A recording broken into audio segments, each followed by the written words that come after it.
Pemprov DKI Jakarta mewajibkan seluruh pengembang reklamasi Teluk Jakarta untuk memberikan 5% luas tanah kepada Pemprov DKI. Ya, angka 5% diambil dari luas keseluruhan masing-masing pulau yang direklamasi.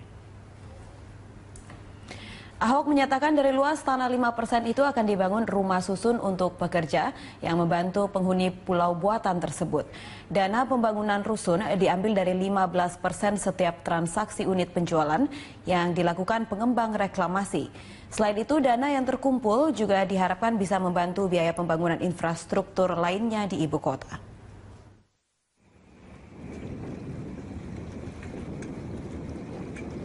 Makanya saya bilang 5% tanah tetap punya DKI. Udah titik. Lalu bangunnya gimana? Penjualan kalian 15% buat bangun. Sehingga nanti pegawai kalian, tukang sampah, PPSU, semua satu pulau. Sopir-sopir kalian, pegawai kalian tinggalnya di mana? Di pulau. Di apartemen pulau. Kamu bikin, tapi itu apartemen kita. PKL mau jualan pasar basak punya kami. Fasus-fasus punya kami. Bayangin, pulau 500 hektar. Bikin bangunan gitu mewah, gitu kaya. Orang kaya gitu banyak. Orang kaya pakai pembantu nggak? Pakai sopir nggak?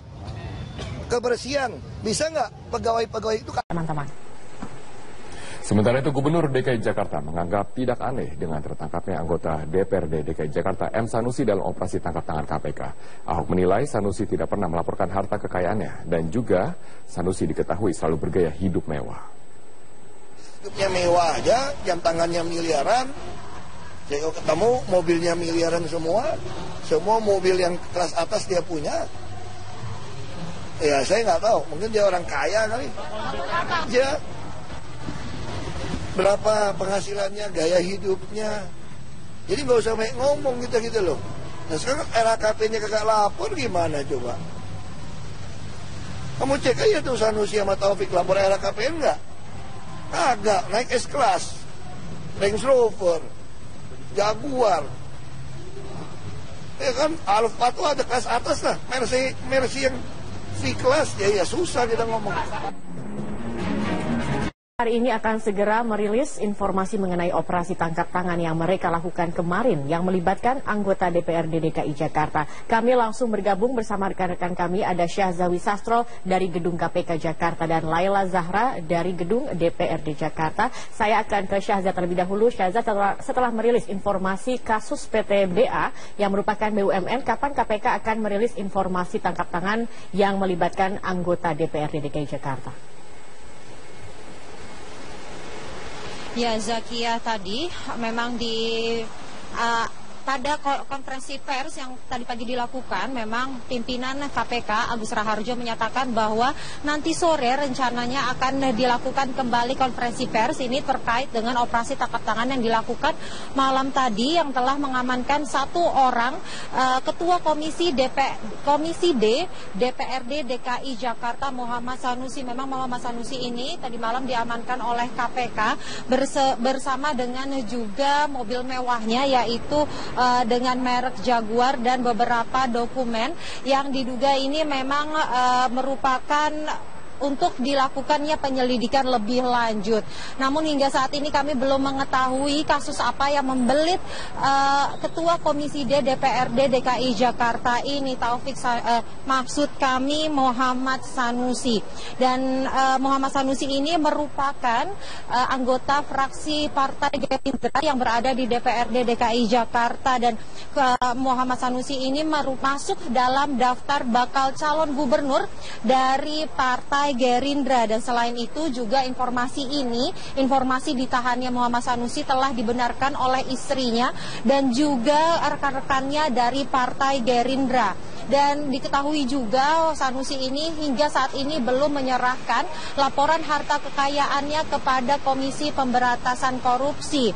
Dan kami masih terus menunggu, Zakia, bagaimana keterangan resmi terkait operasi tangkap tangan yang lagi-lagi membelit anggota Dewan Perwakilan Rakyat ini. Zakia. Syahza, dari informasi yang beredar dan juga yang bisa Anda himpun di sana, siapa saja yang terlibat dalam kasus ini?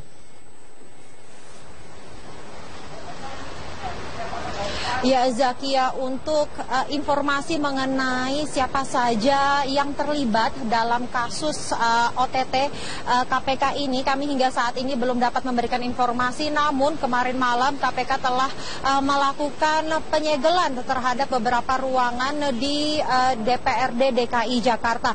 Ada 4 ruangan yang disegel oleh pihak dari Komisi Pemberantasan Korupsi, yaitu ruang dari Ketua Komisi DPRD Jakarta Muhammad Sanusi, lalu ruang dari Wakil Ketua DPRD Muhammad Taufik. Dan untuk informasi, Muhammad Taufik dan Muhammad Sanusi ini merupakan saudara kandung. Kemudian ruang pemantau CCTV dan ruang kabak perundang-undangan. Demikian, Zakia. Baik, terima kasih Syahza atas informasinya. Sekarang saya akan ke Laila. Laila, ruangan mana saja yang digeledah oleh KPK?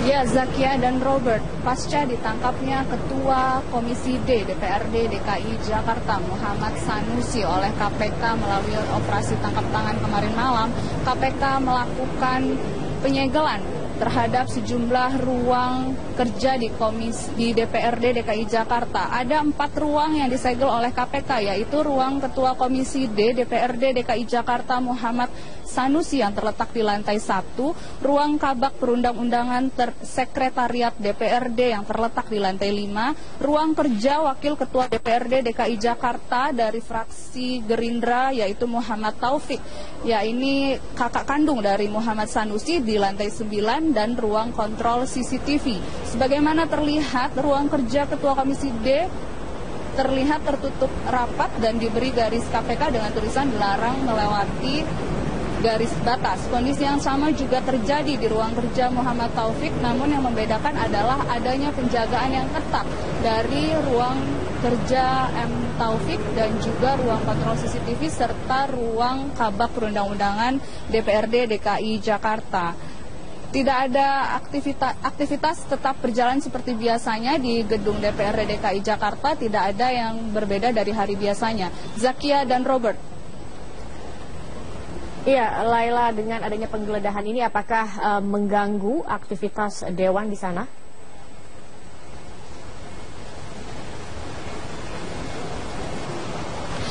Hingga saat ini tidak terlihat adanya aktivitas dari di keempat ruang yang disegel di DPRD DKI Jakarta. Namun M. Taufik tidak terlihat berkantor pada hari ini dan tidak ada aktivitas di ruang kabak perundang-undangan DPRD DKI Jakarta maupun di ruang kontrol CCTV dan juga di ruang Ketua Komisi D DPRD DKI Jakarta. Namun pada agenda-agenda lain dan pada aktivitas lainnya di gedung DPRD DKI Jakarta tetap berjalan normal seperti biasanya. Sementara informasi yang kami dapatkan dari sini, KPK akan mendatangi ke ruang-ruang kerja di DPRD DKI Jakarta yang telah disegel untuk melakukan penyelidikan dan penyidikan. Zakia dan Robert. Iya, baik. Terima kasih Laila Zahra atas informasinya langsung dari gedung DPRD DKI Jakarta. Dan sebelumnya ada Syahzawi Sastro dari gedung KPK. Seperti Anda ketahui, kemarin kita melakukan operasi tangkap tangan. Pagi ini kita khusus untuk yang kejadian pagi, karena kita diburu oleh tenggat waktu yang 24 jam kita harus sudah mengeluarkan sprindiknya. Nah, sprindiknya sudah kita tanda tangani tadi sebelum 24 jam, jadi anak-anak sudah bergerak untuk melakukan langkah-langkah lebih lanjut terhadap kasus ini. Nah, nanti waktunya akan ditentukan kemudian. Kita khusus akan menggelar yang OTT yang kedua. Jadi saya mohon pertanyaannya yang pagi ini sekitar OTT yang pertama aja ya. Pertama yang ingin saya sampaikan, KPK mengamankan 3 orang dalam operasi tangkap tangan yang digelar pada Kamis tanggal 31 Maret 2016 pukul 9 pagi di sebuah hotel di Bilangan Cawang, Jakarta Timur. ketiga orang tersebut adalah SWA, Direktur Keuangan PTBA. PTBA ini salah satu BUMN kita. Kemudian DPA, Senior Manager dari PTBA tadi. Berikutnya adalah MRD. MRD ini swasta. Kemudian saya sampaikan kronologis kegiatan penangkapan terjadi sebagai berikut. Pertama, Rabu malam tanggal 30 Maret, sekitar pukul 9 malam atau 21, MRD dan DPA membuat janji untuk bertemu di hotel tersebut. Kemudian, Kamis pagi, tanggal 31 Maret, sekitar pukul 8.20, mereka bertemu di hotel yang sudah dijanjikan tadi.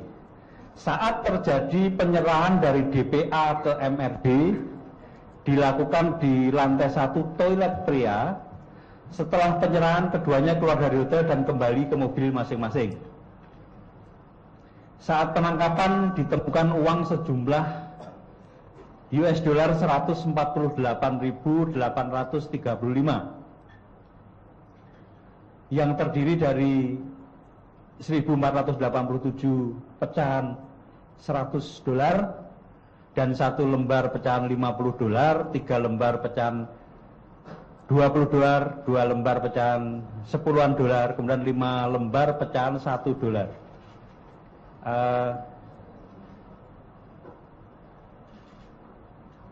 Kemudian